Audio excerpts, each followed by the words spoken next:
There's a place on old Arctic maps that doesn't officially exist anymore. No town, no base, just empty ice. Yet 80 years ago, this frozen nowhere helped decide who ruled the skies. During World War II and the early Cold War, empires believed that if you could predict the weather over the Arctic, you could control global warfare and trade. But one remote colony, built for this exact purpose, simply vanished. No heroic last stand, no dramatic evacuation. So what happened up here, at the top of the world? To understand the mystery, you need to understand an obsession. In the 1940s, Germany, Britain, the United States, and the Soviet Union all fixated on something invisible: atmospheric data. Whoever controlled weather forecasting in the Arctic could route convoys, launch surprise attacks, and save, or sink, thousands of ships. But here's the twist.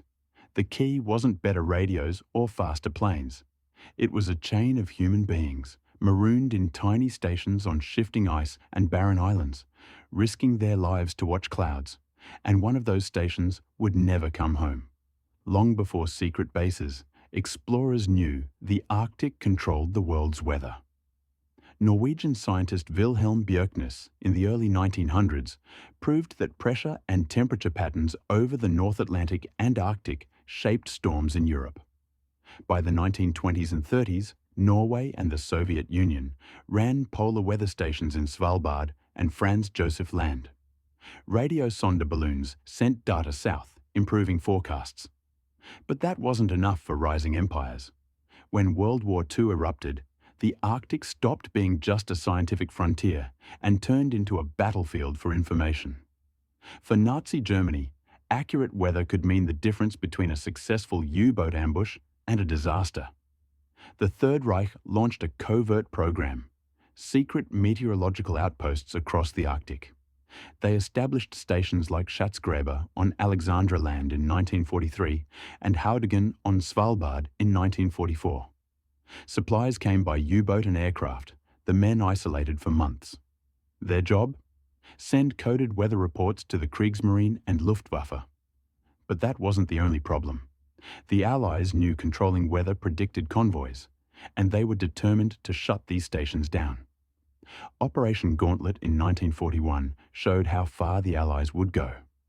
Canadian, British, and Norwegian forces evacuated miners from Svalbard, then destroyed coal facilities, fuel, and infrastructure to deny Germany a foothold.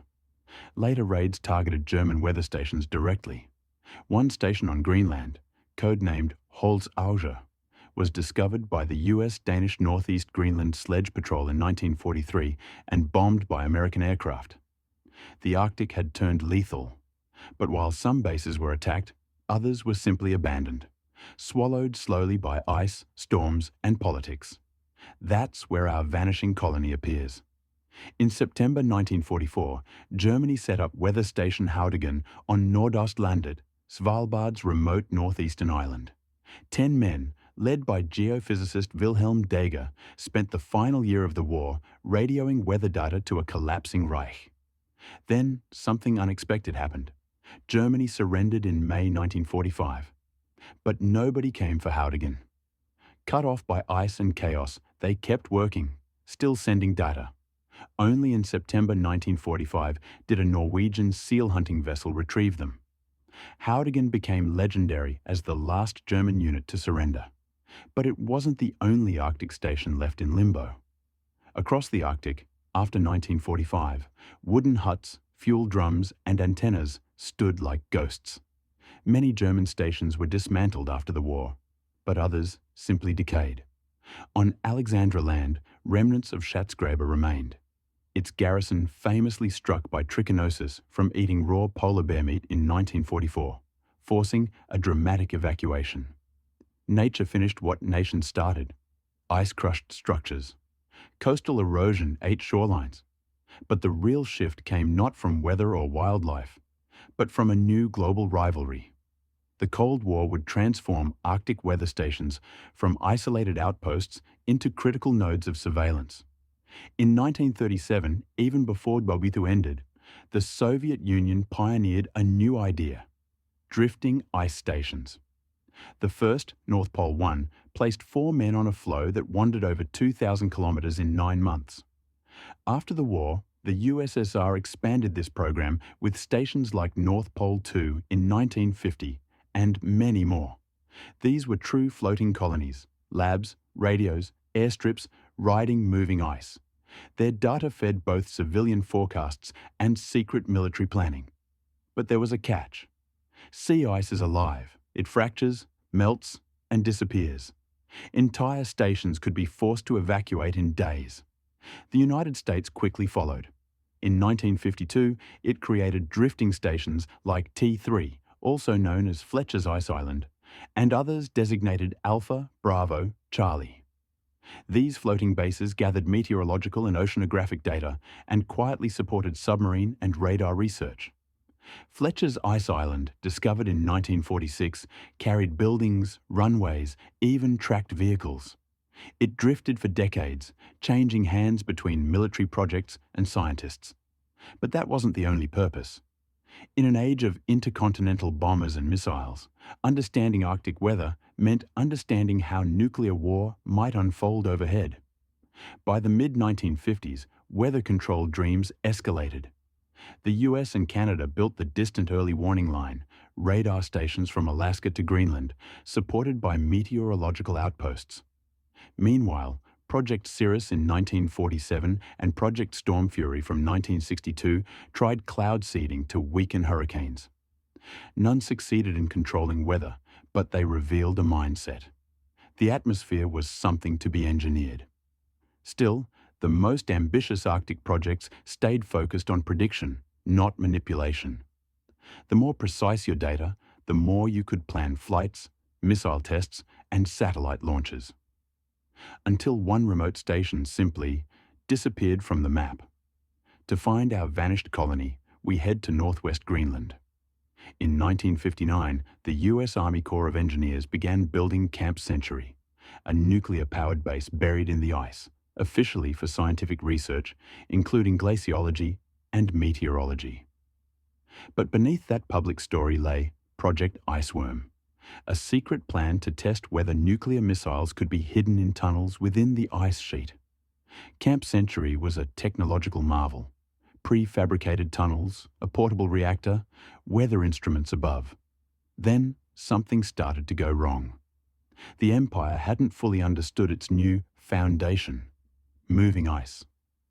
Engineers had assumed Greenland's ice sheet was stable enough to host a frozen city. Measurements soon proved otherwise. The ice slowly deformed, crushing tunnel walls, warping floors, and threatening the reactor's safety. Meanwhile, changing politics made Project Iceworm less attractive. By 1964, the reactor was removed. By 1966, Camp Century was abandoned, left to be entombed in accumulating snow. Officially, the US wrote it off as a scientific outpost closed for logistical reasons. Unofficially, it symbolized something bigger: the limits of trying to bend Arctic nature and its weather to imperial strategy. Project Iceworm remained classified until documents were released in the 1990s, revealing the full scale of what had been planned. Thousands of kilometers of tunnels, 600 nuclear missiles beneath the ice. None of that happened. Instead, Camp Century disappeared under snow, its infrastructure and leftover waste frozen in place. And here's the twist. Rising temperatures now threaten to re-expose it this century. What was once a secret climate experiment site is today a climate change case study. An empire tried to own the weather. Now the weather is coming back for its secrets. So what about that forgotten Arctic colony? It isn't just one base. It's a pattern. From Haudigan on Svalbard to North Pole drifting stations and Camp Century in Greenland, entire communities existed solely to feed weather data into distant capitals. When budgets shifted and strategies changed, many were abandoned, left off tourist maps and school textbooks. Their wooden walls rotted, their steel rusted, their coordinates vanished from official charts. But their legacy lives on every time a forecast model ingests polar data, and every time a satellite scans the Arctic for storm systems. Today, weather prediction depends less on lonely men in huts and more on polar orbiting satellites and supercomputers. Yet the foundations of that system were laid by those forgotten colonies. They taught us how storms form over ice edges, how the polar jet stream behaves, how sea ice interacts with the atmosphere. Ironically, the empires that built them never truly controlled the weather, and now struggle with the climate consequences of their own industrial power. The Arctic, once a stage for secret experiments, is warming faster than anywhere else on Earth. The empire that tried to own the weather never really vanished. It just changed shape. Its colonies became runways, tunnels, ice islands, then data streams and satellites. But the Arctic remembers. German outposts, Soviet ice camps, American bases like Camp Century, all left traces in snow, politics, and science. Their story is a warning. The atmosphere isn't an empire to be conquered, but a system we barely understand. If you enjoyed this deep dive into the unknown, subscribe for more uninteresting history.